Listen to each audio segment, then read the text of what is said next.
Welcome or welcome back to my channel. Thank you for being here. My name is Sam and this is By Hook or By Needles. And today I'm going to touch on a serious topic and a charity that helped me a lot at a very difficult time. It's probably a charity, and you can know from the thumbnail, it is probably a charity that you've all heard of. And if not, I'm going to briefly explain what they do. Now, Red Nose Day is a day that basically it makes people aware of SIDS, SIDS, which is Sudden Infant Death Syndrome, which is the loss of a newborn up to 2-year-old normally. That's the normal range that the children are lost through literally unknown death. And they are researching why the babies die, how we could prevent baby death, and all those sorts of things. So it's a very, very good charity if you're looking to donate to something. So now, why am I discussing it? Well, like I say, it helped me when I needed it. So I don't think I need to go any further into that than that. But they do more than just help people with children that have died in sudden infant death. They also do research, I think, into other areas of, prenatal, not prenatal, sorry, preemie births and all that sort of thing. They also help women and families who have preemies, babies, and they help them and support them through the process of dealing with the difficulties that arise from having a preemie baby, because there are a lot of difficulties, such as not being able to bond as easily with your child because your child is in an intensive care unit. Now, my own daughter and her girlfriend recently had a little baby boy, my grandson, my first grandchild, and he was born not breathing, and they had to administer CPR and eight compressions, or not eight, eight sort of rounds, I think my daughter said, of CPR, and he began to breathe. And they had him in an incubator for many weeks. I think he was almost 2 months old by the time he actually came out. He's going to be about 3.5 months now. So he's doing well. And it was, I learned a little bit more about the difficulties and hardships of women who do have premature babies, although theirs wasn't premature as such, because it was born within, I think a child is only classed as premature if it's born before 36 or 38 weeks of gestation. So theirs was at 39 weeks or something, so, or maybe even full term. But complications happened. The baby, my grandson was having seizures, which was unknown as to the cause of those. So they did, the hospital was really great. And one of the things they did, and I haven't really got any sample that I can show you, but they had there's one photo I've got of him with a granny square on his head. And my daughter explained that it was, I think they called it a bonding mat or a bonding square. And what it is people crochet or knit these squares, and the mothers wear the square either in their bra or just under their clothes up against their skin, in order that their scent gets onto the bonding square, and then the square is placed on the child in the incubation you know, unit, and the baby can, I guess, smell the mother's pheromones or whatever it is. I'm not quite sure what exactly goes on where the technical terms and everything that's going on there. So um, that's another a recent experience I've had with them. Well, not with red nose, but with uh, general research that's done, like the bonding square thing would have come about through research that is made possible through donations and that sort of thing. I believe there is a Red Nose Day around the world. I don't know if it's the same day, so it might not be today for you. It might be next week, last week, whenever. Now, I thought to commemorate the Red Nose Day, I would make a blanket, a very special blanket. I contacted Red Nose Society and I asked them, because I looked on their website and I couldn't see any option for donating brand new knitted or crocheted items, which I thought was a bit odd. It was only asking for money and for volunteers to do work, presumably sorting donations and that sort of thing. And it was also asking for used items, and that was basically it. So, and I got an email back stating that yes, they do accept brand new knitted or crocheted items, and in particular, they have what they call a treasured babies program, in which you can donate items for treasured babies. Now, under the framework of think of treasured babies comes premature babies that are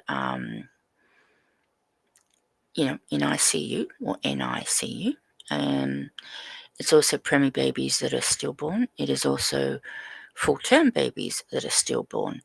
But the idea is you make a blanket for either a preemie baby or a preemie baby that has been born still. So I had a pattern which I've been wanting to make for a long time. You know how it is. You've always got lots of patterns and you think one day. And I came across this and I've actually managed to finish it. And I'm going to show it here, but I'm also going to put a picture up in a minute so you can really see. Oops, hang on. See, I'm not very good at doing this. So you can't really see it very well there. But you can get an idea of the size. It's about 30 centimeters, which is 12 inches. I'm going to put up a picture of it as well, so you can get a really good look at the blanket. Now, I'm hoping that this will go to, a family that has either lost a child or who have a preemie baby that they need to keep warm. And hopefully it'll be a lovely keepsake either way. It was a very simple, I say simple, no it wasn't, I ripped it out quite a few times at the beginning.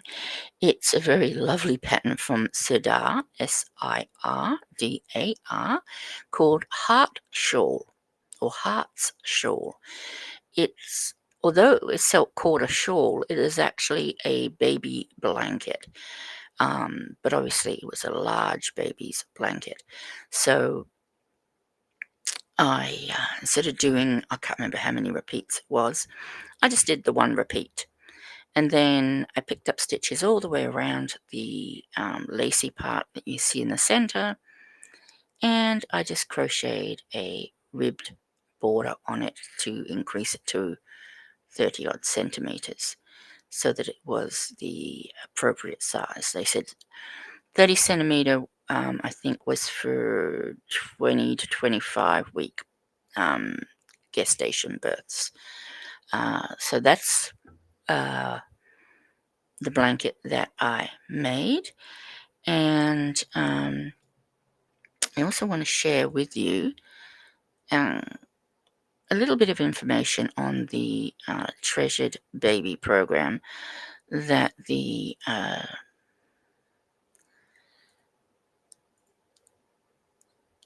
see if I can find it. Okay. Yeah. So this is a Treasured Babies program, and I'm gonna see if I can read it because it's very, very tiny. Oops, very tiny writing there. So it's a Treasured Babies program. Aims to acknowledge and honour the life of newborn babies who have died, regardless of their gestational age, and to support bereaved parents in practical and tangible ways. When a baby dies, there is often little warning, leaving parents in shock and unable to organise clothing and other items for their baby. So, yeah, you can donate to the program. The Treasured Babies program relies on the generous support of volunteers, organisations, and donations of material. The items are provided free of charge in the hospitals and funeral homes for bereaved families and their babies. And there is a contact there in Australia for, I presume it'll probably be Victoria, Australia, my state, to contact for the Treasured Babies program.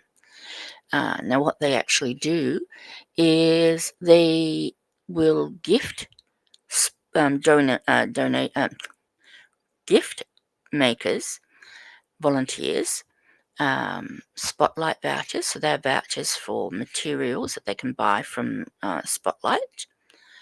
They donate actual wool or yarn. Now, keep in mind, in Australia, the term wool is all encompassing. Wool does not just mean 100% sheep's wool. Wool often also means blended materials, cottons, basically anything that comes in a skein that you crochet and or knit with. And that's why I think they put wool or yarn, because yarn is obviously the term that the rest of the world tends to use. But in Australia, if someone says, "Have you got any wool?" you would say, "What sort do you want?" You wouldn't say, "Yes, here's 100% merino sheep's wool," because they might say, "Well, I want acrylic wool." And I know that sounds like a oxymoron, but that's the way we've always sort of worded things.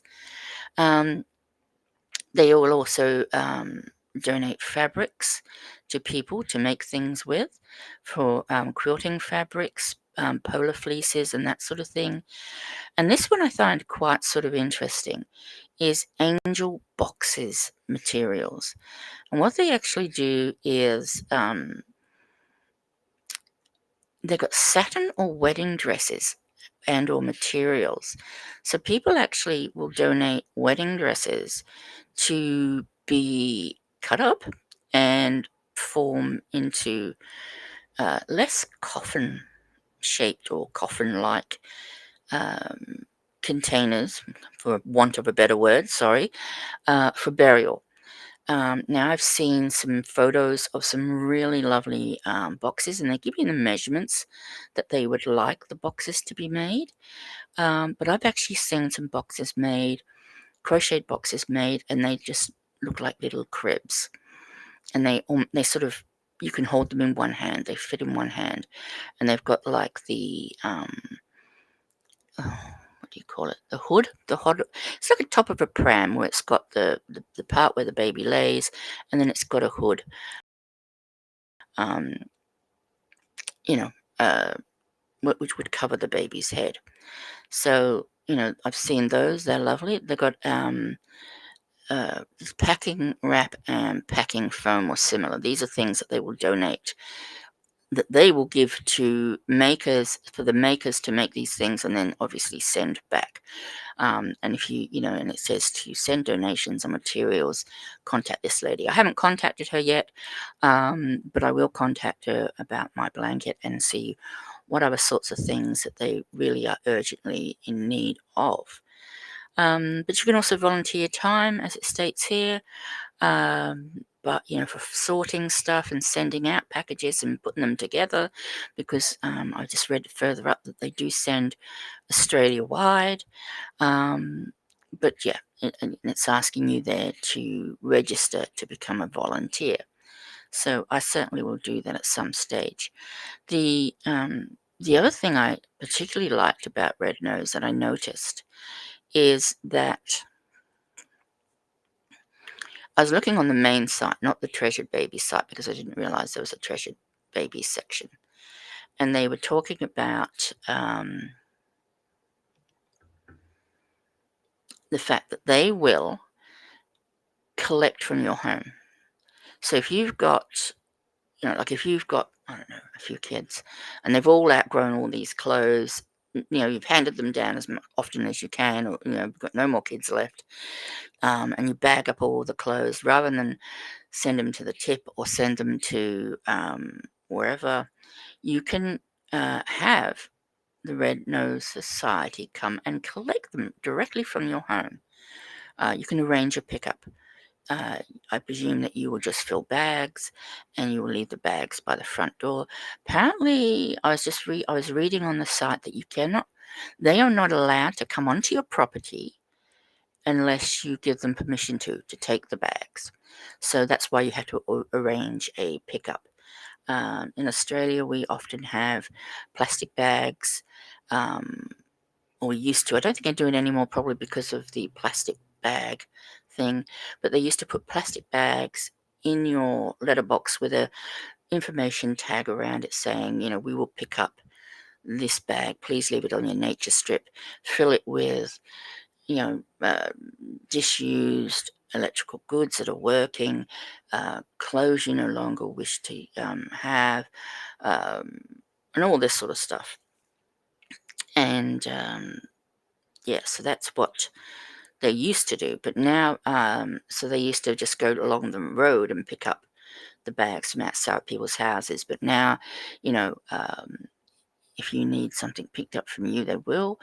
Similarly, if you've only got, I guess, a small amount to be picked up, they will actually send you, I guess, prepaid bags. So, they'll send you a postage bag, or you can buy a big postage bag and fill it, and they give you a reply paid address, which means you can post this item to them and it's not going to cost you anything, which I think is brilliant for people like me who can't get to the post office. I can make something, put it in an envelope, and I can get my home help lady just to drop that into the local letterbox next time she's passing one, or I can get my dad to just drop it off whenever. So that's probably the way I will go with my little blanket that I have made. Once again, I'll just show the blanket. Like I said, you really can't see it very well. That's why I did the photo as well. So, yeah, that's all I really have to show for today. I just wanted to do a video about Red Nose Day, about the charity and organization, and just very, very quickly go over some of the few things that they do. It's a worthy association to be, to gift items to. Yeah, I think I will continue doing that. I had completely forgotten that Red Nose Society actually existed, so I think I will continue definitely making things for them once I get in contact with the coordinator of the Treasured Babies program, and see what else I can do other than little preemie baby blankets. I may need to get some doll patterns and make some baby clothes for either warmth for babies that are living in ICU or babies who need burial gowns. Yeah. So yeah, if you all over the world, wherever you are, let me know when your Red Nose Day was. Did you recognize it? Do you wear the red nose? Do you buy anything? I used to put a red nose on my car. I used to have a little red car, and I used to put a red nose on the car, um, which I always thought was quite fun. And when I used to work, I used to dress up in this.